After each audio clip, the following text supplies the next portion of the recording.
ready to eat some meat.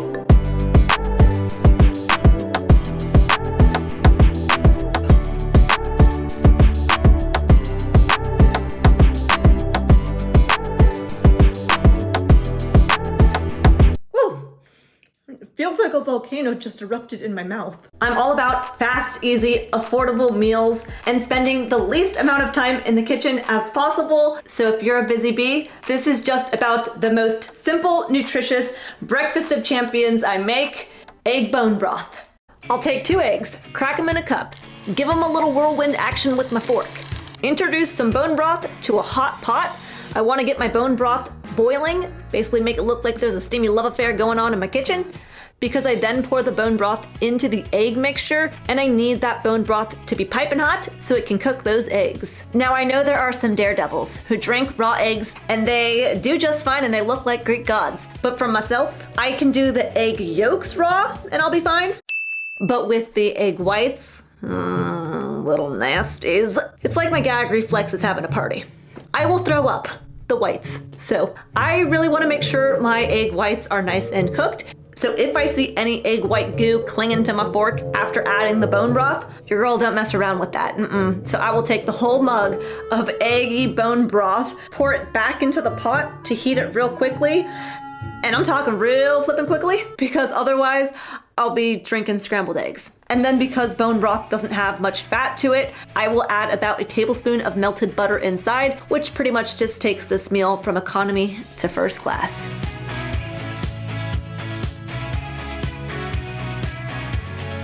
Oh, and if you're like me, when I first started eating a high-fat diet, I was like, how the flippity flop am I supposed to know how much fat to add to these meals? So stay tuned for a video on how much fat is not enough and how much fat is too much. Is there such thing as too much fat? Yes.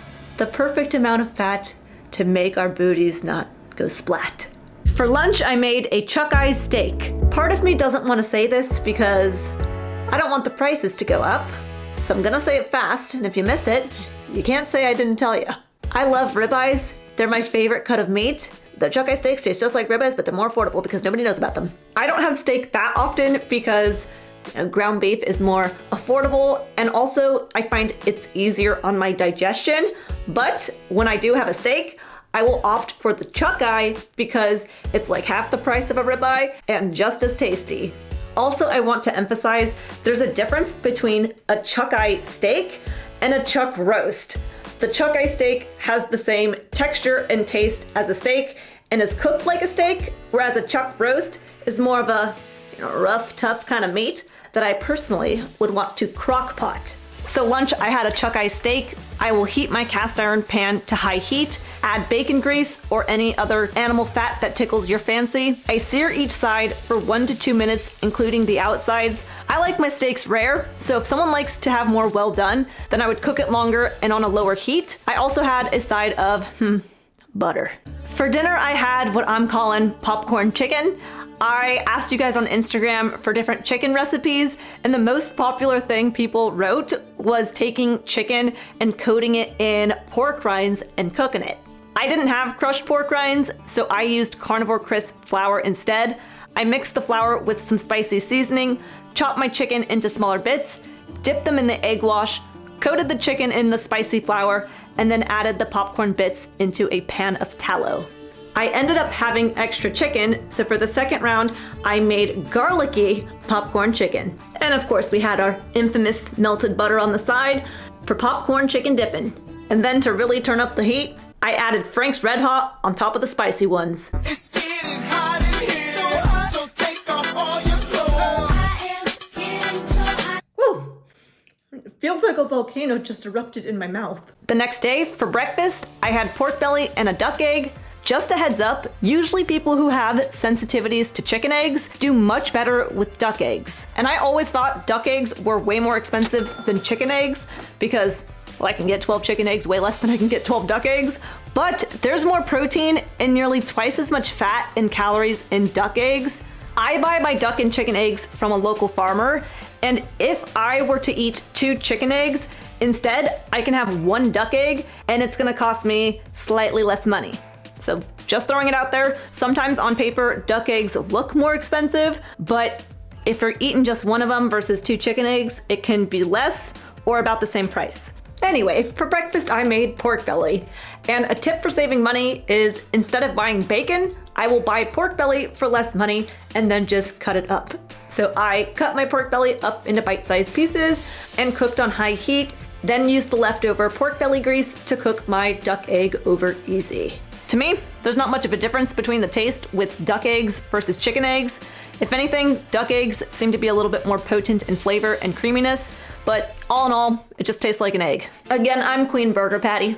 I eat tons of ground beef. It's budget friendly and easy to digest. Though, if I ever want to treat myself, Treat yourself. and splurge, what my husband and I do is every time we're at the grocery store, we'll look at all of the different meats and see if anything's on sale. And whatever's on sale is the winner. That's all there is to it, Dustin. So we kind of just let fate decide what we're gonna get based on sales. So we ended up getting salmon, and then for lunch I made a masterpiece of a carnivore sushi roll. I just cooked up some bacon, added a piece of raw cheese, and cooked salmon inside, rolled it up like a pro sushi chef, and oh boy, I was happier than a kid on Christmas morning.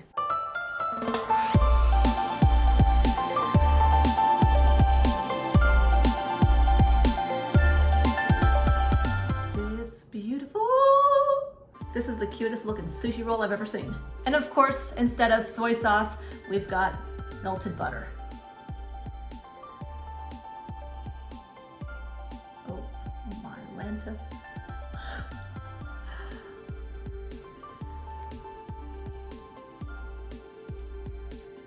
To add some more food to this platter, we've got a side of brown rice, ground beef.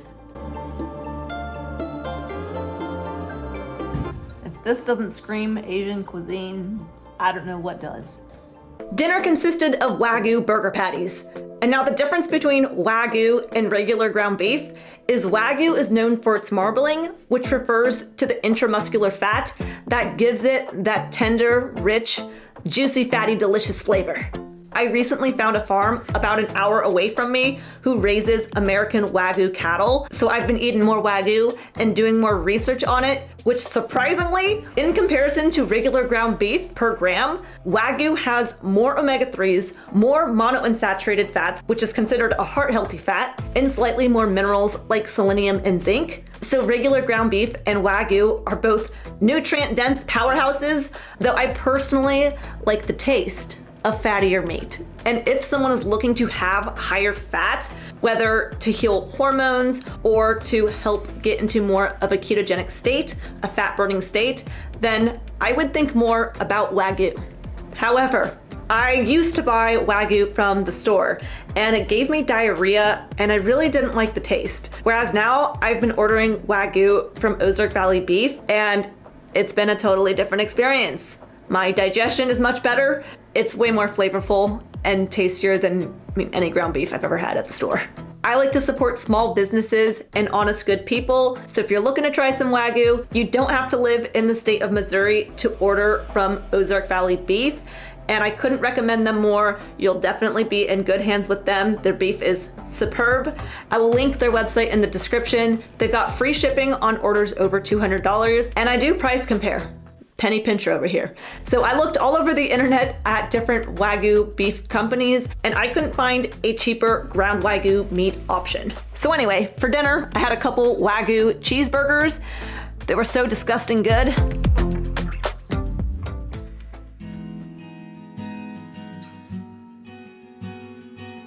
The next day, I cracked 3 deep dark orange eggs in a cup, gave them a little mixy-mixy, plopped them in the pan, added cheese, bacon, and salmon inside to have a simple cheesy bacon salmon omelet for breakfast.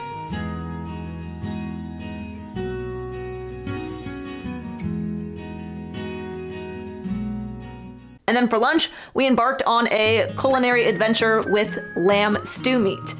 Now the internet says you should cook it in a crock pot, but we didn't plan for that or have time for it, so we decided to be rebels and quickly cook it in our trusty cast iron pan.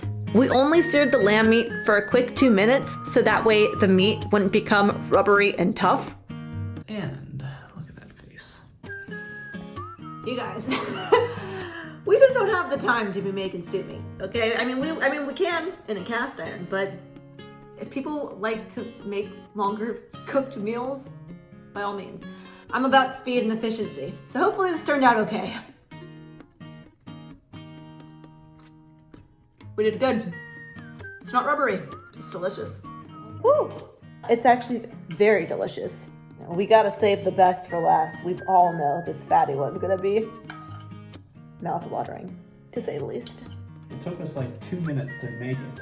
So you just throw it on there and sear it. So if it tastes tender and it takes that little amount of time, then We're there. I'm just saying, that's my kind of meal. Saving time. That's what we do around here. 2 minutes to make.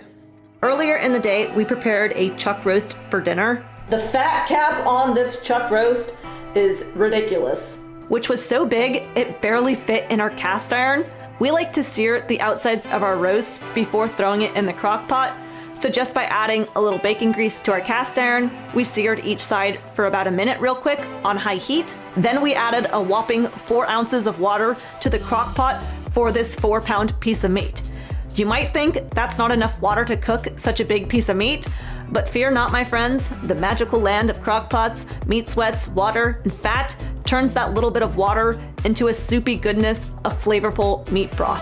I added some Carnivore Crisp chicken breast chips to my bowl and my good friend butter. This chuck roast is pure bliss. It's like so fatty. I don't think I've ever had a fattier chuck roast in my life, and I love fatty foods. God bless America. Also, I only have about 1 to 2 ounces of meat broth at a time. Otherwise, I risk a wardrobe malfunction with meat broth coming out of my pants. So I will save the meat broth and just add small amounts to my meals throughout the week. Don't be silly, subscribe to Lillie, and I'll see you in the next one.